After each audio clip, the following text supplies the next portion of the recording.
we're going to start our part one with the case prep. And this is probably one of the most biggest things people overlook.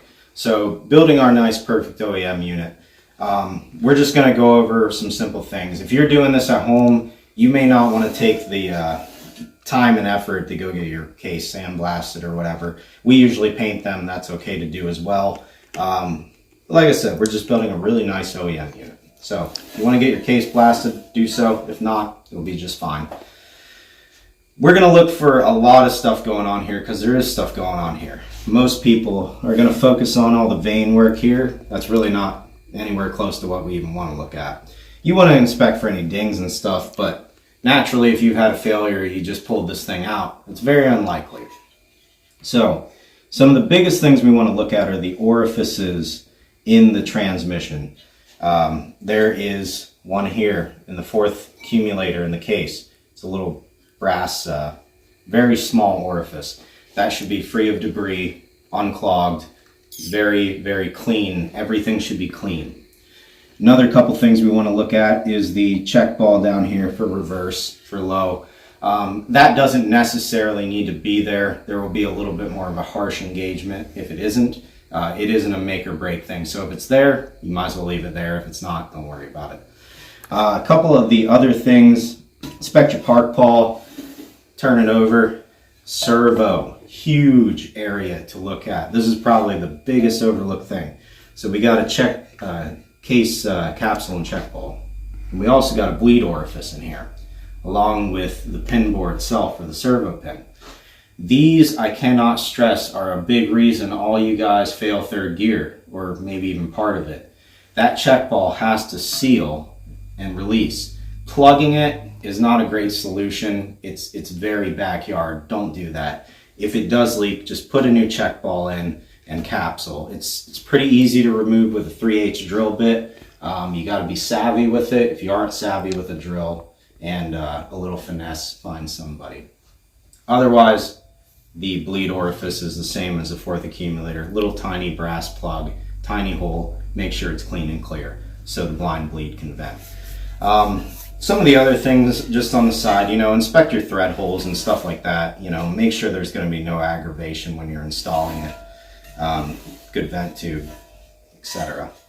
Going into the case, what we want to do, we want to inspect the lugs. Okay, the lugs are those splines way down in there.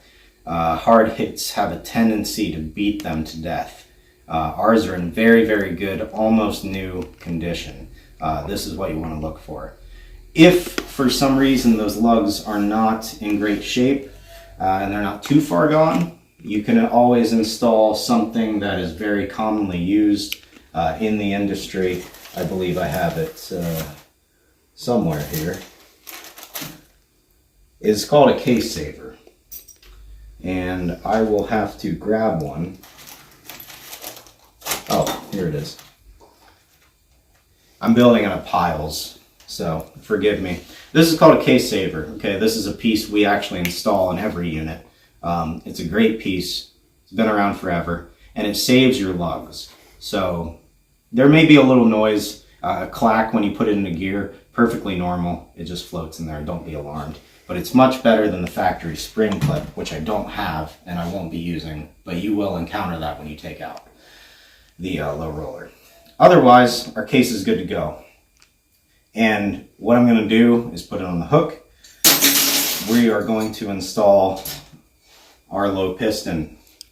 And the right way to install this is, it's a real pain to take out and put in. And that's where these pliers I was talking about come in.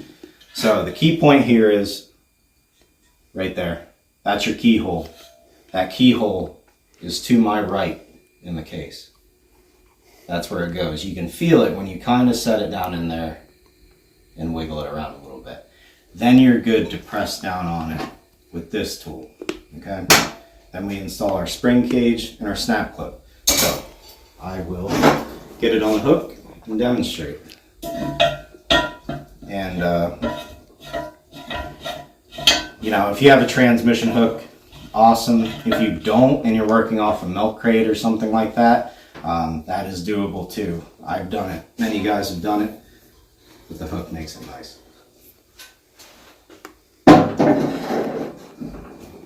Okay. Now, one thing is, don't be shy on some grease. You definitely want to grease each land where each of the 3 seals are going to be pushed down in. Okay, so the first piece, like I said, what we're going to install here with that keyhole, into that keyhole, is the low piston. And you'll have 3 lathe cut seals, all of which no special tools are required. You know, just take out your old seals with a pick and slip these new ones in. One goes in the dead center, one goes kind of around it, call that the medium one, and we get a large one on the very outside. A little additional light grease. Grease, if you're uncomfortable and it's your first time, you can go heavy with it. It's not gonna, you know, hurt your unit by any means. It's gonna dissolve right in the fluid. If you're a little bit more experienced, you guys know that you don't need a whole lot, and just liberally smearing it around will ease all those O-rings in.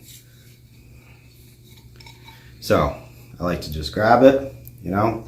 We have a slot here for our park pawl and a keyhole in the case, and that's where we're going to line it up. And we simply drop it down in.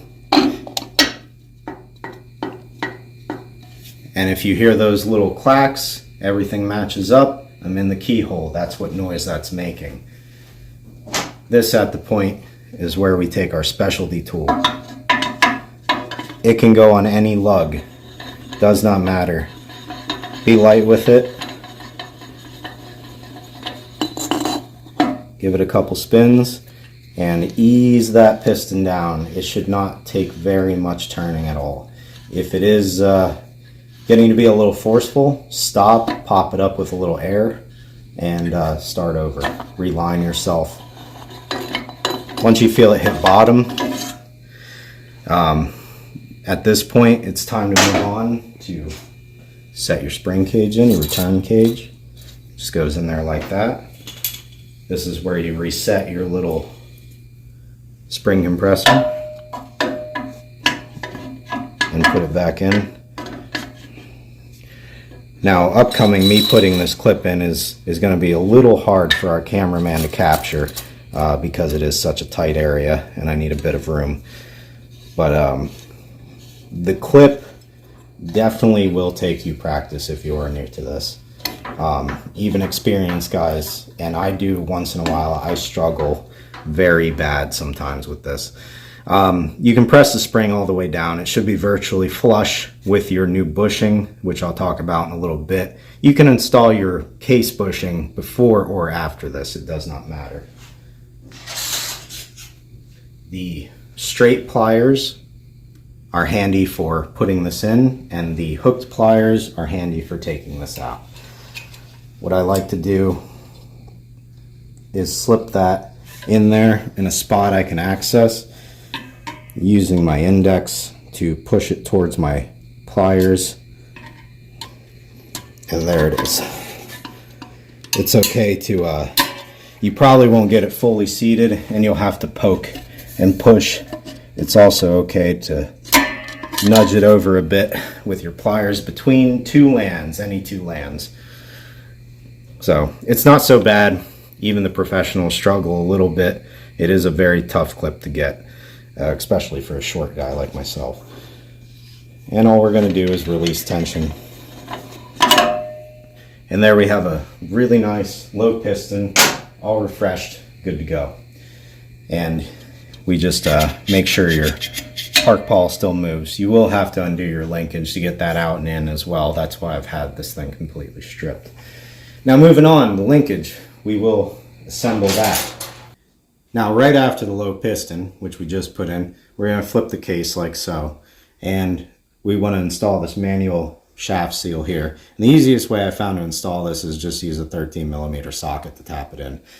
It goes this lip side in, cup side out. So we're going to put it here like this, right there. and give it a couple taps to seat it, and then use the base of our 13 millimeter to tap it in, which fits it beautifully. Grabs right around the metal. Should be flush, no bends, nothing like that. Next we install our linkage here, nice and clean. You can push it into the park ball and it sits just like that. Then we have our linkage shaft.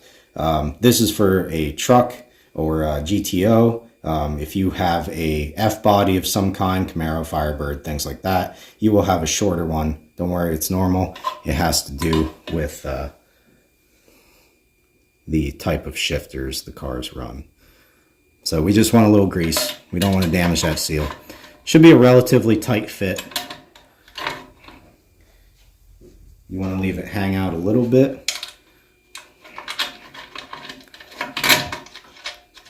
Spin your 15 millimeter nut on. It'll either be a castle nut or a flange nut. GM used both.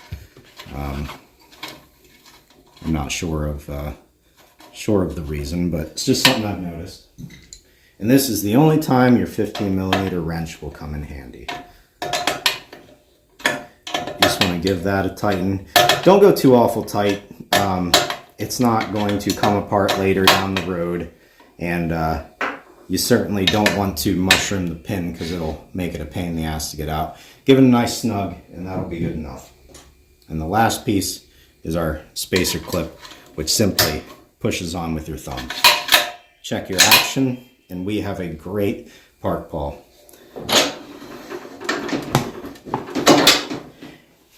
And that is about it for the case. We have our case ready to be built.